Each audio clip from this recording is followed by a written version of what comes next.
of July. But you see, independence is a scary thing. It's independence from all forms of oppression and domination. And that doesn't just mean, you know, in a government sense. It means independence as in you're not depending on anything. Independence is scary. Independence of all forms, right? So independence from things like the social domination, the verbal domination we get every single day with political correctness. And that's one of the articles I'm going to talk about today, that poll majority of Americans oppose political correctness and how they kind of asked it in a weird way.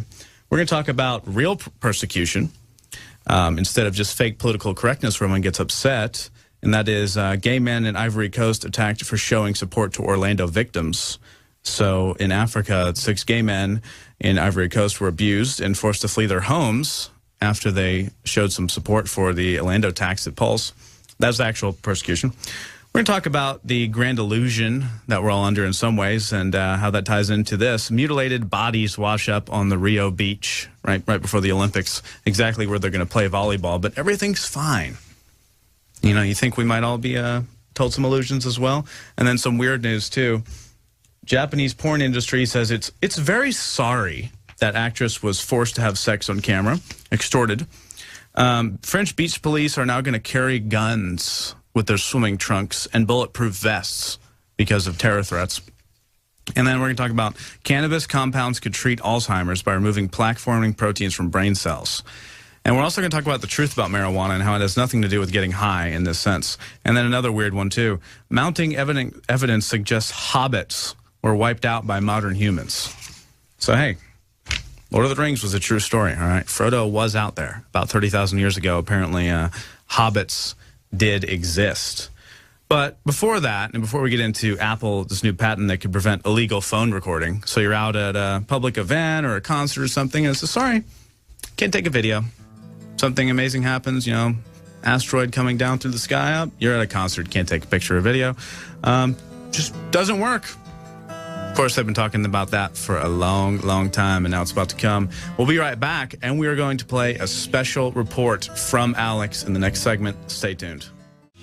All right, we're back. That's right. This is the Alex Jones Show, and I'm Anthony Gucciardi. And in this segment, Alex has shot a special report that has previously been unaired, and he's actually really excited about it. He came in and just reminded me, hey, make sure you play this because it's very important. Right now on InfoWarsStore.com, decided to launch the 4th of July sale before the weekend because, you know, it's the weekend, it's Friday at that point. Everyone's out doing things. It's hard to remember what you actually need. So at InfoWarsStore.com, you've got 20% off Survival Shield X2, 20 to 40% off of storable food, always worth it, 15-year storage life, so you can just put it in the garage or whatever. And water filters, 20% off, air purifiers, 20% off. You see the theme, right? Independence. And like I said, independence not just from the government or whatever, but independence in your life, not depending on people for your basic needs. This is the starter kit, you could say, for total independence. Food, water, air, health. And now we're going to go ahead and go to this report by Alex right now.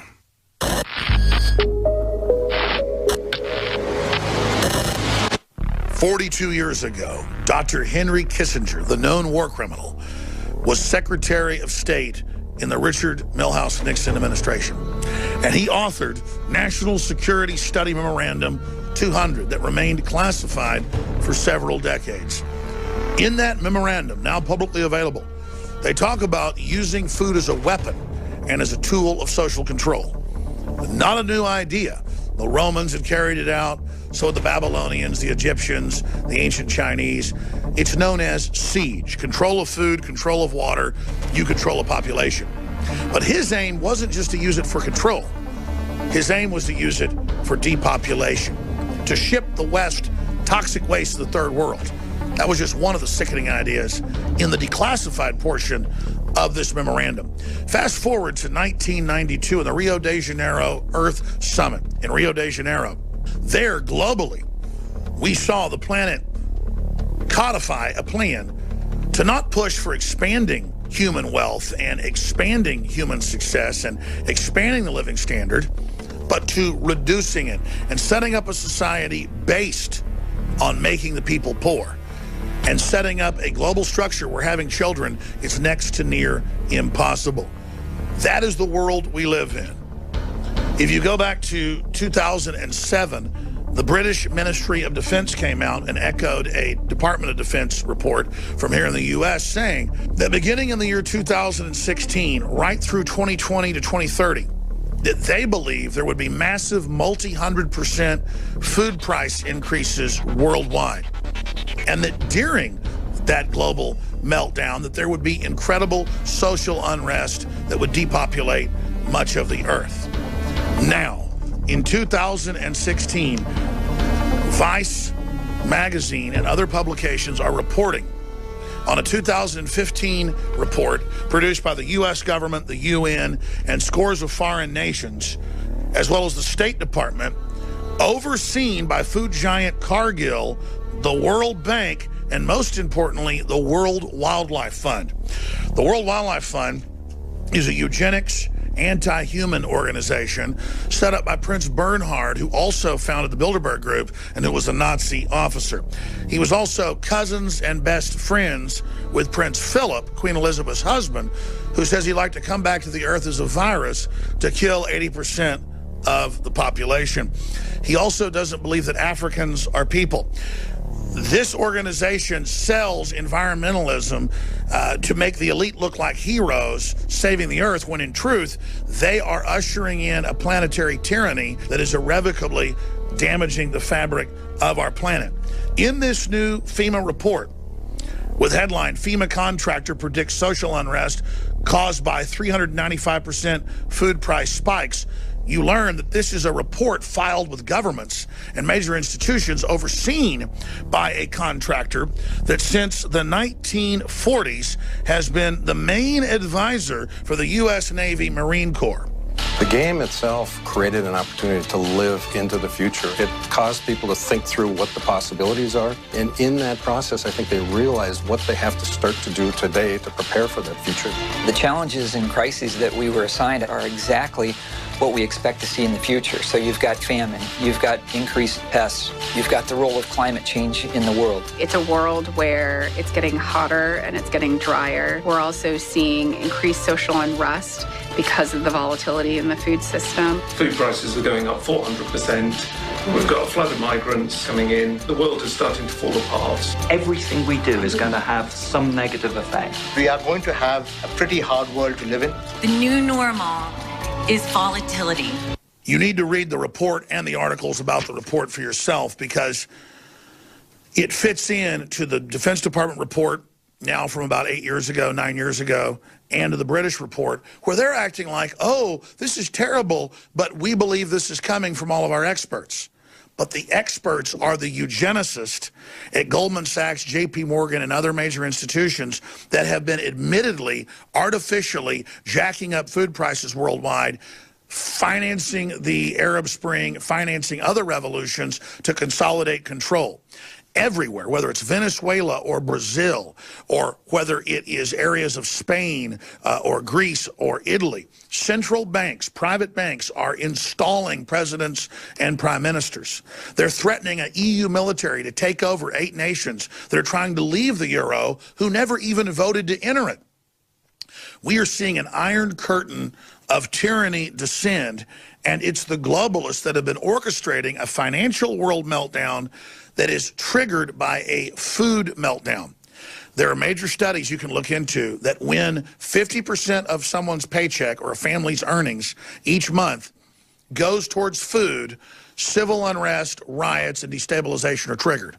If you look back at major university studies that have analyzed from the public records what happened during the 10-year depression from 1929 until about 1939 or 1940, 7 million Americans starved to death or died from complications resulting from malnutrition. To be clear, upwards of 90% of the American population in the Great Depression lived in rural areas, and more than half of them were self-sufficient. Today, only 10% live in rural. We're 90% urban, and only half of the rural population is estimated to be self-sufficient. That is 5% of the population. Think about it, 7 million dead with more than half self-sufficient. What's going to happen when only 5% are self-sufficient? And in this report put out by the World Bank and the State Department, they talk about societal collapse due to this problem, from crop failure to system failure. But they're the ones managing the crisis that they've helped create. They're the ones that think they're going to ride this tiger to burn down society and have a global fund set up like the Marshall Plan after this meltdown and after the depopulation to basically control planetary development. All of their world government projects have been failing over and over and over again. They can't democratically get it done. England just left the euro or began the process because they never voted to enter it. It's unelected. The globalists that run it are tax exempt. The EU Parliament is ceremonial. And the people of England across the political spectrum have learned about this. They've learned that the globalists have fed on third world populations, enslaved them, absolutely poisoned them, weaponized crops against them, engaged in genetic engineering, engaged in secret testing, and much of it's been declassified. And now these giant hordes of poor, desperate people are being directed into the West, not to be empowered, but to bring the West down. This is the sabotage of the carbon taxes. This is the sabotage of the globalist program. This is the essence of what the New World Order is trying to do to society, to make you so poor and pathetic they can dictate the terms of your total surrender. Remember Obama a few years ago when he traveled to Africa? And he told aspiring Africans who were looking up to him as success, he said, you can't have air conditioning or a car. If everybody's raising living standards to the point where everybody's got a car and everybody's got air conditioning and everybody's got a big house, well, the planet will boil over. He should have said, we're going to develop cleaner cars and air conditioning. And out of these new innovations, we'll have the next generation of success. But that's what they teach Americans. It's what they teach Nigerians. It's what they teach Japanese. They're teaching everyone that you should just lay down and die. You should hate yourself. You should just turn your whole will over to them because you're an evil, dirty human that's poisoning the earth. And they know that once you industrialize a country, people have less than 2 children and population declines. But if you go back to the British Commission in 1949, they say if we industrialize the third world, we'll empower them and they won't have too many kids, but we won't control them because they'll have their own industrial base. We move to let them overpopulate, then use them as a political weapon, exploit them, and then use them to conquer the West once their populations balloon.